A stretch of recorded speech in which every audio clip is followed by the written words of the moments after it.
Hey, good morning, everybody. This is Moss Jackson. Welcome to Mondays with Moss. I started a little late today, having a little trouble with my technology. So here I am down at Brigantine. Wow, 6.5 months, going on 7, whatever it is, into this pandemic. Wondering how you're doing. I'm doing okay. I love doing these posts. And basically these are posts, Mondays with Moss, every Monday, about 11:15, for the purpose of doing what I can to give you my coaching on living a great life, really an extraordinary life, a life of happiness, success, and accomplishment. And it's easier said than done, no question about it. But over the last few months, I've been pretty consistent in sharing with you my ideas, my research, my clinical ideas for my clinical practice. And recently, we've been looking at this whole notion of what creates our destiny. What is it that really allows us? I'm just adjusting the light. Hope you can see me okay. And hope you can hear me okay. In fact, maybe what I'm going to do is put on my earphones. That might give you a little better clarity. Okay, let's see how this sounds. Okay, anyway, here I am. So recently I've been looking at this whole notion of what are the forces that allow us to shape our life rather than being shaped by life. And I've been talking about these invisible forces, and visible forces basically being negative beliefs, unconscious beliefs. They really developed decades ago in our lives that really take root and hang in there without announcing themselves, and they guide us, they control us. And I've channeled it into a program called Navigating for Success, really navigating your life.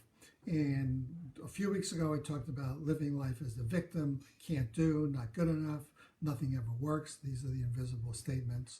A survivor, I'm going to win no matter what, get the other guy before he gets you. Winning is everything, which is really a performance mindset, not a growth mindset. And then recently I talked about the navigator's mindset, which is I have passion, I have goals, I have specific actions, and I'm resilient, and I live by a purpose.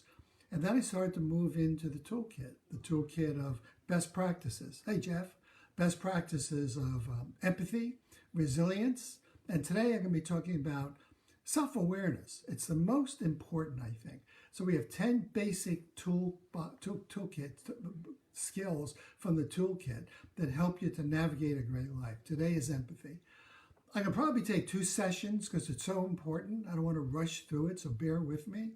So what is basically self-awareness? So, every day we get up. Let's see if I can adjust this a little better. We get up out of bed, stretch your eyes, maybe ruminate a little bit, get to the bathroom, and then what do? So who are you? Maybe you think about yourself. What do you notice? Maybe you look at your look, your height, your weight, your stubble, any hairs coming out of your ears. Maybe you notice you think you're your worries, because most of us worry almost all the time. Maybe you fantasize a lot and wish for money, for sex, for prestige, for popularity, for health. You may think that's who you really are. You may think that's what awareness is. Maybe you get caught up in your annoyances and your resentments. A lot of people live their lives being resentful, wishing danger and harm to other people who may have slighted them in some way. Maybe you have some regrets. That's what many people think. That's what self-awareness is. This is not self-awareness. This is the chatter of your mind, your ego that never stops. Every day we have about 2,500 conscious thoughts. Thoughts I'm thinking, how am I doing? How am I presenting? What's going to happen at the meeting? But 80% of them, 2,000 are negative. So we're stuck. If you think your self-awareness is your chatter, you're wrong. All it is negative chatter designed to make you feel bad. My program and this toolkit is to help you feel better and more effective and have more confidence and feel like you have some control. So what basically is self-awareness?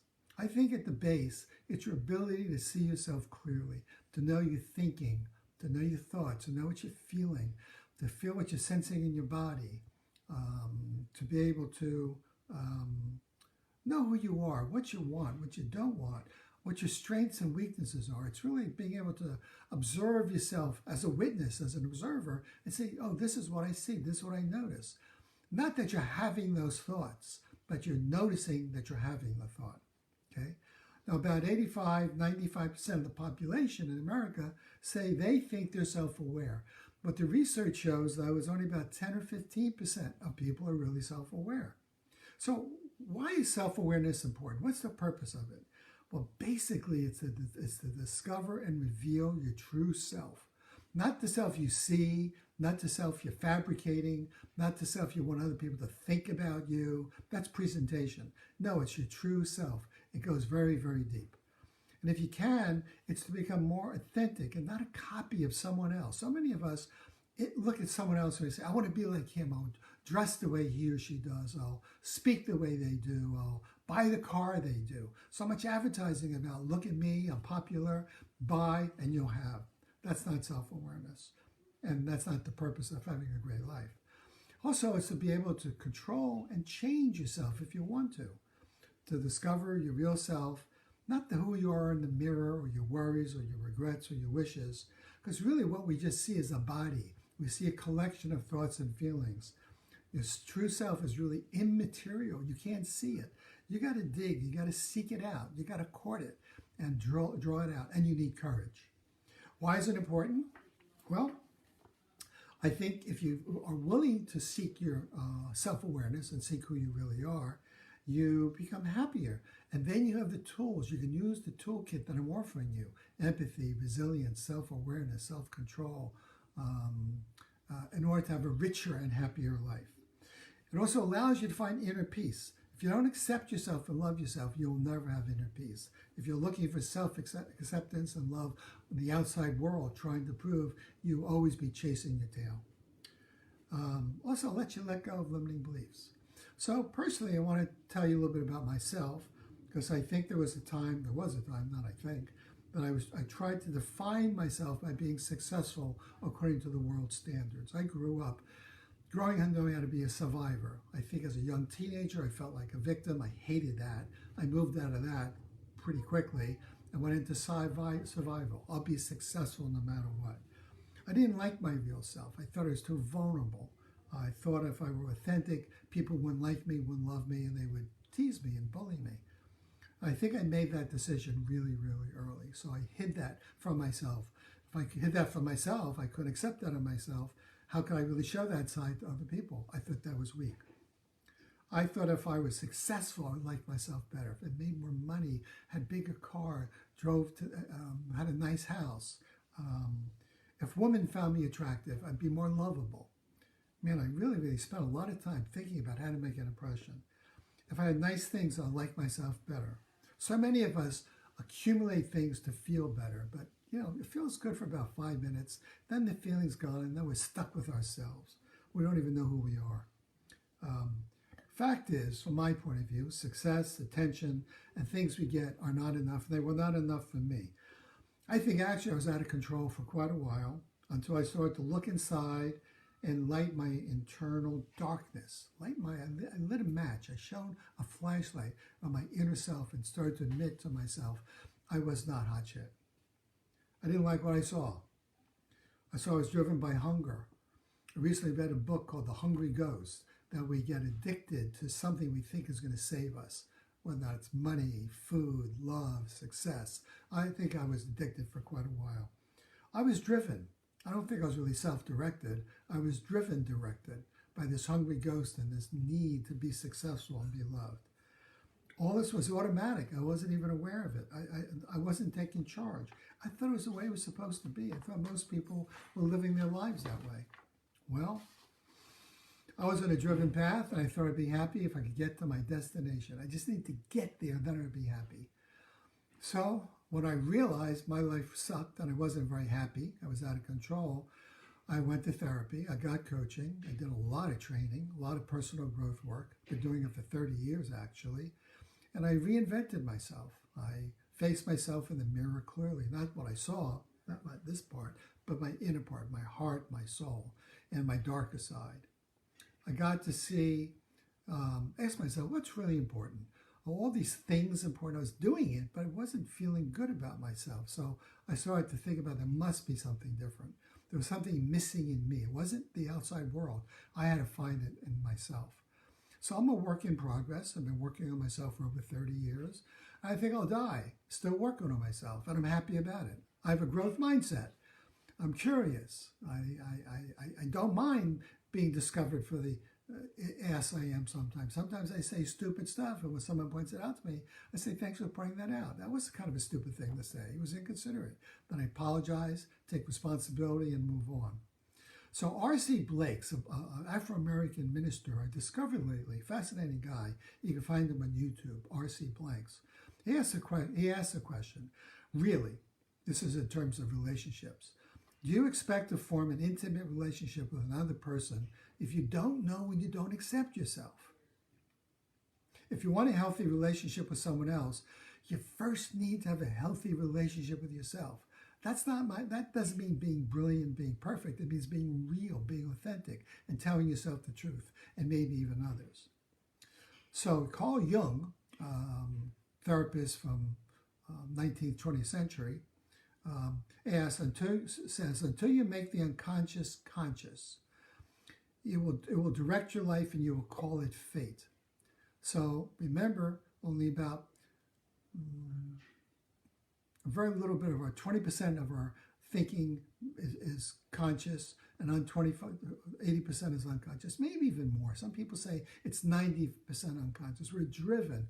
We're like a robot being controlled by some teenager on a virtual reality. So here are some signs that you lack awareness. So try these out. And next time we talk, I'll give you the toolkit, like how to improve your self-awareness. Here are some signs. You have trouble or confusion knowing and expressing how you're feeling. For example, you lash out in anger at a criticism, but underneath you don't even admit to yourself or know that you're embarrassed, or you feel sad, or you feel kind of stupid, or you feel hurt. Number two, you don't know you feel frustrated or hurt or anxious. You have trouble recognizing your failures. Instead, you make excuses. You blame other people. It's not my fault. You made me do this. You lack knowing your weaknesses. If you don't know your weaknesses, you can't improve. All of us are a work in progress. You have trouble empathizing with others. After all, if you don't know and accept your own feelings, how can you relate to the feelings of another person? You're so busy hiding your own feelings, you can't acknowledge someone else's. Maybe you have trouble explaining the reasons for your actions. You spend money recklessly and on things you really don't even need, that don't give you lasting pleasure, and you don't even know what it's about. So you're doomed every week, every day, every month, every year to overdraw your account and spend too much money. You suppress your emotions. You're afraid. You pull back. God forbid, if people can identify what I'm really feeling, they'll think I'm weak or vulnerable. You may have trouble identifying the obstacles in your path, that maybe you don't know something you have to learn. If you don't know your weaknesses, you'll fail to see why, and you will not reach your goal. You get distracted, bored, you lose yourself in grandiose ideas or dreams. So if you don't know who you are, which is basically knowing what you think, feel, your weaknesses, knowing what your purpose is, what are your values, what interests you, you have trouble staying on track. There's no track to be on. You're just going to be pulled all over the universe. You need a direction in which to move, a self-directed direction that comes out of clarity as to your good side, your dark side, the side that you like, the side you don't like, your lovable self, your despised self. Self-awareness is the flashlight, is the action that gets you to be aware. Sometimes you need a shock. I've had a couple of shocks in my life. I had a shock around 2000 when I was separated for a while, and I really doubted myself and my ability to have any relationship. And then I had another shock in 2010 when I was diagnosed with pancreatic cancer, and I thought I was going to die. I didn't die. I'm still around 10 years later. And so sometimes most of us need a shock, or two, or three, or four, or five. So I'm doing my best to learn on my own, to talk with people, to open up. The more I open up, the more I like myself. The more I see that people like me. They like me being authentic. They don't like me being hotshot. So next time we talk, I'm going to talk about your toolkit. What are things you can do? But for the bottom line right now, know this. Most of us look at ourselves, we lie to ourselves, we're not honest with ourselves, we don't live authentic lives, we're too afraid. Because we're afraid, because we want to be loved and valued, we think if people see us for who we think we are, we're going to be despised and rejected. It's not true. It is not true. That's a limiting belief. That's an invisible force that keeps you really, really limited. So get shocked. Hope this makes sense to you. Hope you open up your eyes and start looking at yourself, because next time we talk, it'll be in 2 weeks. Actually, maybe I'll talk about this a little bit on Wednesday. But in 2 weeks, next week I'm taking off. It's Labor Day. I'm going to come back fully loaded, open up my toolkit, show you all my tools. I got about 20 of them. You'll like some of them you use. You don't have to use all of them. But really, I want you to use these tools to discover who you are so you can live the life you deserve, a life of happiness, success, and achievement, an extraordinary life, and have people who just love you for who you are. But you got to be self-aware first. Okay? Have a great week. Have a great end of the summer. It's almost the end of the summer. I'm on vacation down in Brigantine, but I wanted to share this with you. See you soon, folks. Bye.